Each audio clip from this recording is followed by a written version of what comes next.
Talking Final Four weekend on your Thursday, so not quite to the weekend just yet, but you're looking at Lucas Oil Stadium where we will have all of those final games. It's going to be a busy place on Sunday and Monday because we've got 4 divisions that are going to be competing for that championship title there pretty soon.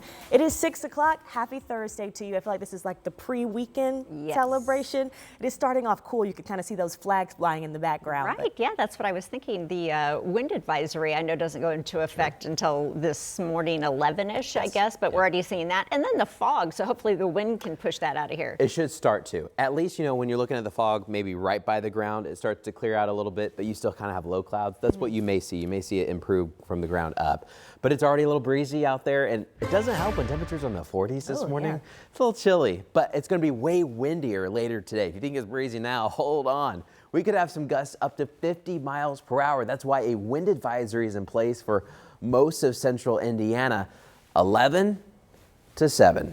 So later today, it's going to get breezy, but the winds will be out of the south to warm us up. We'll get to near 80 degrees this afternoon, although it won't feel like 80 with all the wind. This morning, we had a wave of rain pass on through. You may still notice a couple damp spots, but we're drying out with a lot of clouds. Our next wave of rain is down towards the south, right over green country. That's what they call eastern Oklahoma into the Ozarks. This wave will gradually move towards Indiana later this evening after 5 or 6. So until 5 or 6, enjoy a nice day, a little breezy, but we'll warm up. I know it's cool right now, but make sure you've got layers. You can take the layers off later today.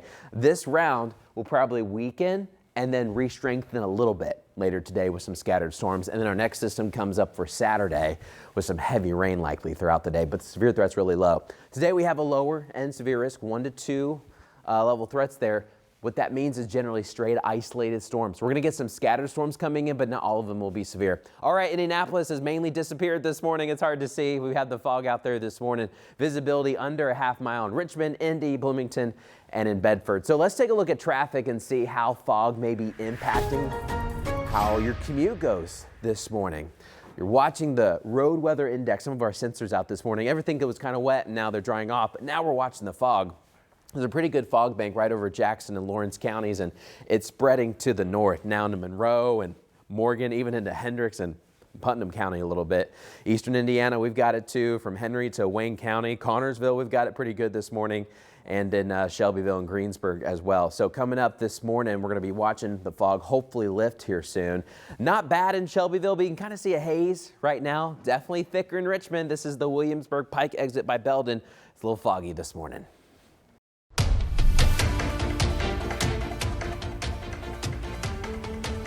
President Trump addressed the nation in a primetime speech last night, saying that most of the U.S. military goals have been met in the conflict with Iran. But he adds strikes will intensify over the next 2 to 3 weeks to finish the job.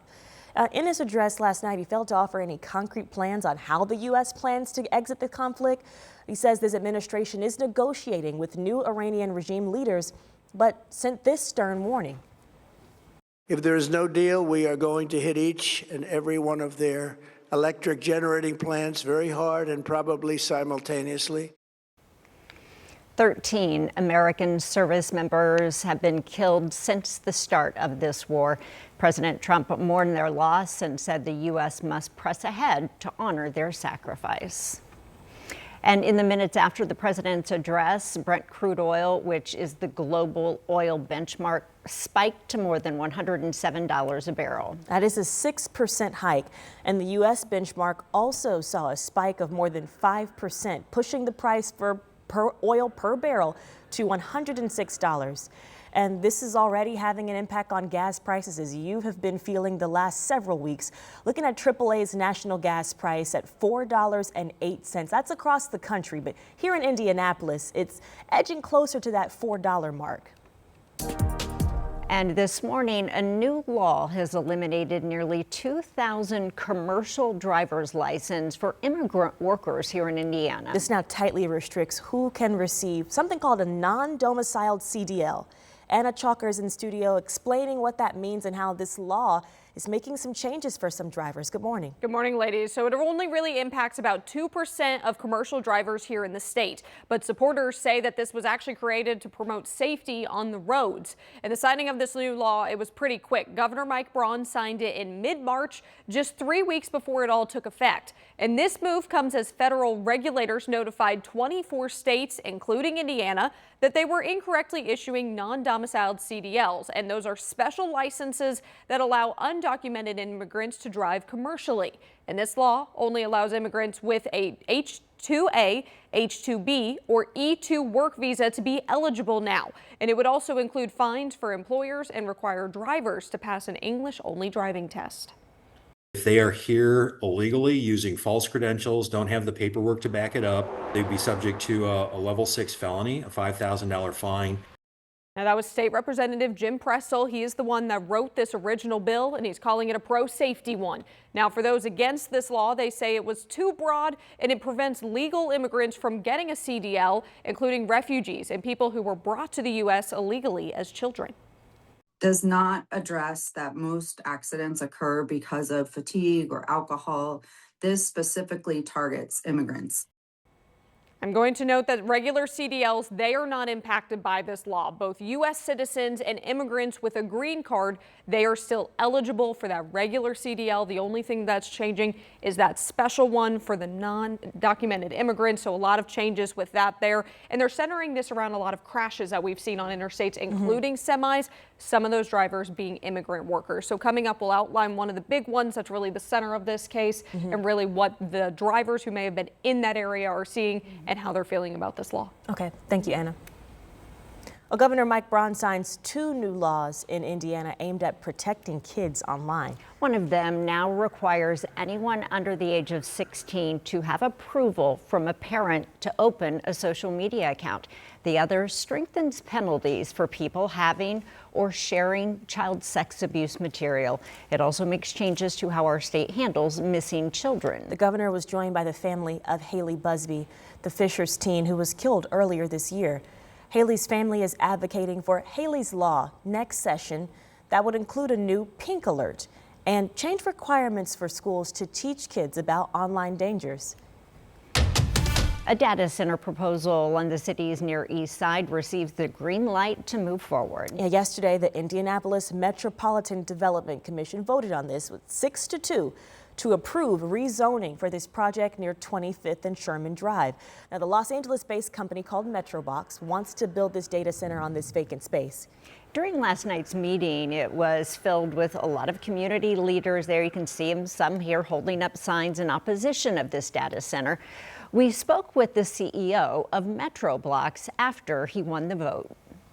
I also want to use it as an opportunity to try to heal some of the relationships with the community engagement groups.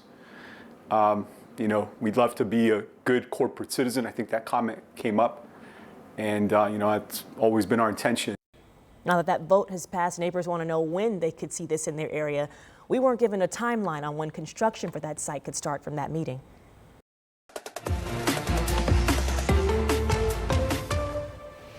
Well, we have been having a lot of fun getting you ready for the Final Four weekend for what feels like it's been weeks now. We've seen a lot of the teams start to arrive, and now tens of thousands of fans are expected to hit the city for a weekend full of activities. Let's get to Marina Silva. She's live downtown giving us a peek at all the fun that's in store. You've been hopping from some different sites where fans can enjoy soon. Where are you now, Marina?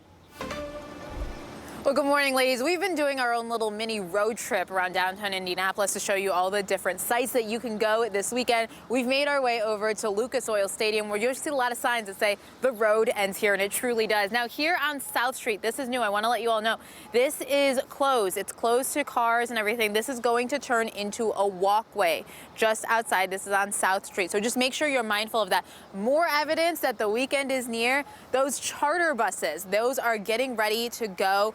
They're going to be here ready for what is needed. And there's just so much to do. Everything's coming alive, and we are close to the weekend. Now, there's 300,000 square feet of space for you to enjoy at FanFest. Crews spent more than a week getting it all ready. Now, more than a dozen companies are teaming up to bring the space alive. Now, there's going to be plenty to do and enjoy, from a Ferris wheel to games. I heard you can even get your hair cut at FanFest, to the concert at American Legion Mall. I think Indy prides itself on really building and really creating better and better events every single time. And when you walk in here, this is a real wow factor when you walk in here for all these things. I mean, all the noise, all the music, everything that's going on, it's such a cool way to really experience it. Now, if you don't have a ticket to the game, it's $15 to get into FanFest. It all starts tomorrow with the tip-off tailgate on Georgia Street. That starts at 4 o'clock. Now, none of these events that we have here in Indianapolis can be possible without the thousands of volunteers, and Final Four weekend is really no change to that. So coming up at 5:30, I'm introducing you to one of those volunteers. She's volunteered, she thinks, probably about 100 events here in Indianapolis. So it's really interesting to hear her story and why she does it. That's coming up at 5:30. All right, thank you, Marina. It sounds like she knows a thing or two about helping put these events on there, Matt. Good Yeah, morning. exactly. And it's crazy that they have all these tents already set up, and it's going to be breezy. They are secured, ready to go, but they're going to be shaking a little bit today. Today we have a low risk for a few severe storms. Later this evening we'll talk timing, and then we'll talk, Julia, about the rain that's headed in our way for Saturday during the events. Okay, thank you, Matt. Well, a case that could reshape what it means to be an American citizen is now being argued at the Supreme Court. Hear reaction from the justices. And Senate Republicans are expected to introduce a new bill to fund DHS. Find out why it could have some challenges, though, making it out of the House.